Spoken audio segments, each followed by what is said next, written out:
নরম তুলতুলে মিষ্টি আলু জিলাপি বানানোর জন্য এখানে আমি আলু নিয়েছি, এগুলোকে সিদ্ধ করে এবার ছুলে নেব। হাত দিয়ে ম্যাশ করে এটাকে রেখে দেব সাইড করে। এবার একটা প্যানে দিয়ে দেব তরল দুধ 2 কাপ, এটা আগে থেকে ঘন করা ছিল। এবার ফুটে আসলে দিয়ে দেব 2 কাপ ময়দা। এবার এটাকে নেড়ে চেড়ে ঢাকনা দিয়ে ঢেকে রেখে দেবো 5 মিনিটের মতো। ময়দাটা যখন সিদ্ধ হয়ে যাবে তখন এটাকে ঠান্ডা করে হাত দিয়ে মথে নেব। এটা আমি মেপে নেব মেজারমেন্ট কাপ দিয়ে। 4 কাপ আমি খামির নিয়েছি আর 1.5 কাপ নিয়েছি মিষ্টি আলু। এবার মথে নিয়ে দিয়ে দেবো 1 টেবিল চামচ ঘি। ভালোভাবে মথে নিয়ে ছোট ছোট করে লিচি কেটে জিলাপির শেপ দিয়ে নেব।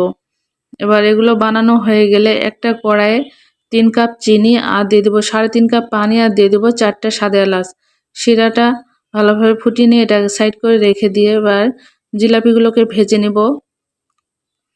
জিলাপিগুলোকে উল্টে পাল্টে ভেজে নেওয়া হয়ে গেলে এবার হালকা কুসুম শিরার মধ্যে জিলাপিগুলো দিয়ে সারা রাতের জন্য রেখে দেব।